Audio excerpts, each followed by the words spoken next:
Hi guys, today is October 31st. It's Halloween, so happy Halloweens. Back to our topic, we were talking about communications, and now I'm focusing on communication difficulties.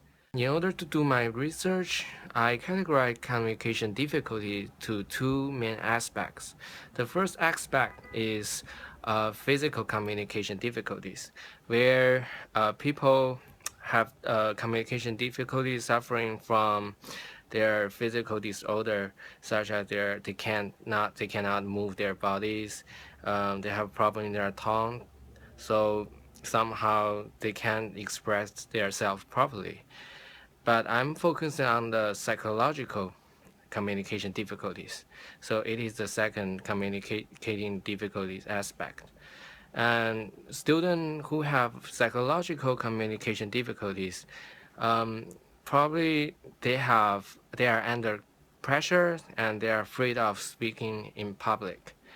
For my research, um, I found out most students who suffering from psychological communication difficulty is coming from their social status, their culture, and their language skills.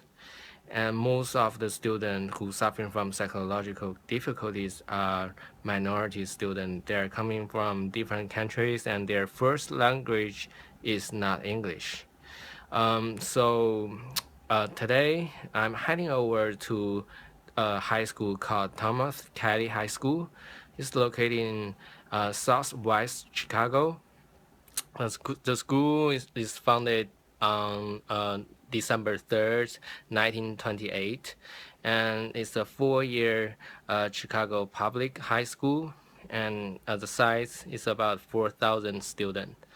For Kylie High School, about 80% of their students are Hispanics, and the other 20% are Asians, and their Chinese students come from China. So let's go.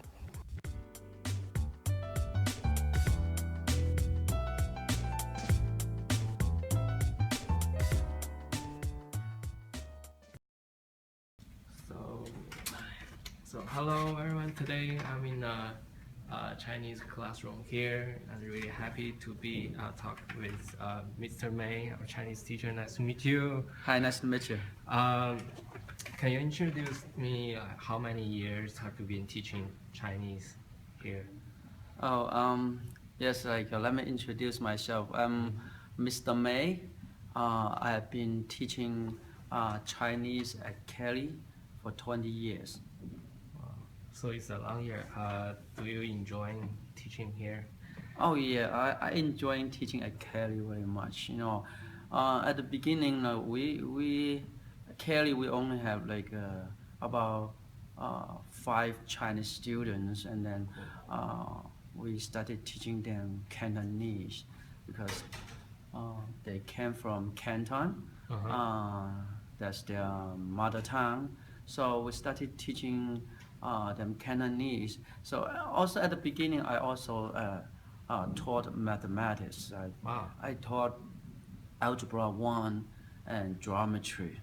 Uh, later, because we try to promote Chinese language and culture, so um, I, you know, I began to teach more Chinese More classes. Chinese. So about 10 years ago, we also started teaching Mandarin. Okay. Mandarin, and the Chinese student population keep increasing. Mhm. So from So there'll be a from like a huge five demand. student 20 years ago, now we have about 320 Chinese students at Cali, and here at Cali we off we offer more Chinese classes too. We offer regular Chinese 1 2 3. They Mhm. are about 80 to 90 students taking regular Chinese 1 2 or 3. We also have IB Chinese, that's International Baccalaureate Program. So we have IB1 and IB2. Um, there are 20 Chinese students in IB2, Okay. and there are about 50 to 55 in IB1. Um, and we also, this is the first year, we offer beginning classes for uh, non-Chinese speakers. So we call it honors Mandarin 1.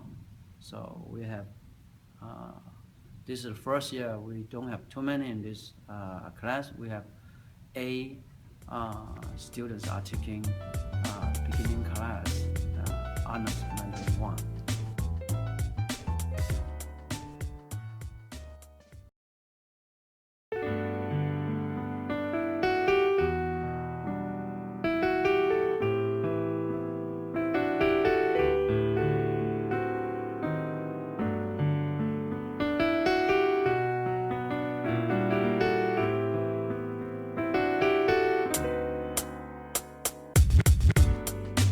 Hey guys, welcome back. Mr. May is such a great Chinese teacher, and per our agreement, part of the conversation is conducted by Chinese. So now I'm doing a little bit translating and also it's a summary. We found out that some Chinese students suffering from communication difficulties. It is because they are minorities and the language and culture is different. So they can't follow up and they're afraid of speaking in public because if they say something wrong, they will get laughing at, and sometimes they don't understand the conversation. It's hard for them to understand and follow up. So to help those kids, we conclude three ways to help them. The first one is to build their learning environment. In Katy High School, we put all the Chinese students in one class, one Chinese class. So in that way, we build a Chinese students environment, so they share the same thing, they share the same language, same culture. So we find out students are happier and they interact each other really well. They're really happy.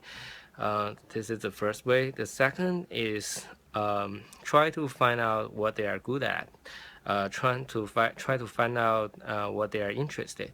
For example, if a student really good at basketball, so you should probably want your kid to do basketball, because if the door is open, other doors will also open because your kid can build the confidence from that. The third way is to educate their first language.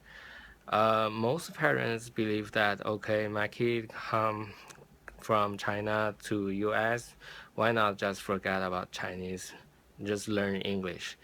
However, Mr. May said, based on his experience, it's wrong. So a student who did well on the first language also tend to do well on the English learning. It is because all the systems, because all the language they are similar, and they adopt certain patterns. So if they are good at their first language, they can adopt the same concept and move to the second language learning. So it is really important to educate your child or your students' first language. So in conclusion, as a teacher, we should definitely pay attention to those students who suffering from communication difficulties. If they are minorities, if they share different culture, they speak different language, you definitely pay attention to them, try to build their confidence through their interest, and maybe making more groups, like put more students who share the same language and culture together, let them interact each other, it will become better. Thank you guys.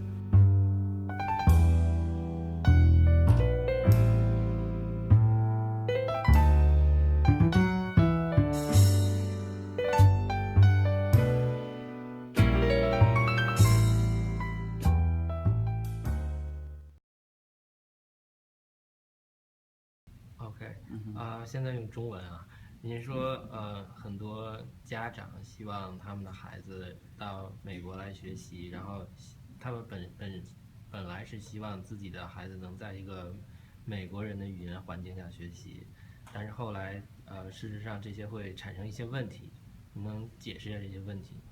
好的，嗯，其实很多家长刚来美国的时候，他们认为孩子如果到了全英语的环境里面，可能会学英文比较快，对，呃，但事实证明呢，他们的这样想法呢，对一小部分同学来说，比如说他们的学习能力比较强，那个心理也比较成熟的学生，在他到这个纯英语的环境里面，可能没问题，但是呢，绝大部分的学生呢，因为因为他们这个英文懂得很有限，或者他们的心理，因为他们新移民嘛，对环境、对文化各个方面都不熟，然后呢，他到全英语的这个环境里面呢，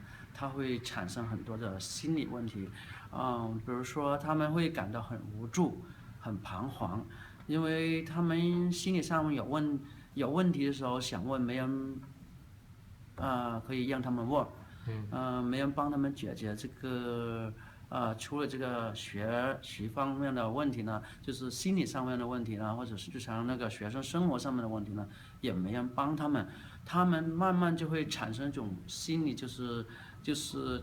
感到很自卑啦，很彷徨，或者慢慢产生这个闭症，就是慢慢感到跟人家没办法沟通，干脆的就不沟通了，所以产生那个问题。然后严重一点呢，他们不想上学了，因为没人帮嘛。那到学校就是感到都是很 helpless，很无助。那这种情况下面，他们就是很难读下去。而我们学生呢，就是在芝加哥公立学校来说是这个没有这个双语，有这个广东话双语课程，有这个普通话的双语课程，就是在新移民这个学生，尤其是第一年，他们很需要这方面的帮助，我们就可以通过这个双语这个 program，我们叫 bilingual program，帮助他们呢来很我们叫做度过这个transitional 阶段，这个过渡阶段，让他们就是有1年到3年这个时间来适应美国这个校园的生活尤其是第一年，很多学生都需要很多的帮助。第二年呢，如果他们英文能够达到一定的水平的话，通过考试呢，他们通过了，他们就可以转到那个这个正常这个普通的班，我们叫这个 general education 那个课堂里面。然后如果还是更多帮助的呢，可能就要多读1年这个 bilingual 这个课程，甚至有些学生呢，学习能力没那么好的，可能是有3年时间来顺利度过这个阶段。Okay, so thank you very much, Mr. May. You're welcome. Okay. Thank you, guys. Bye.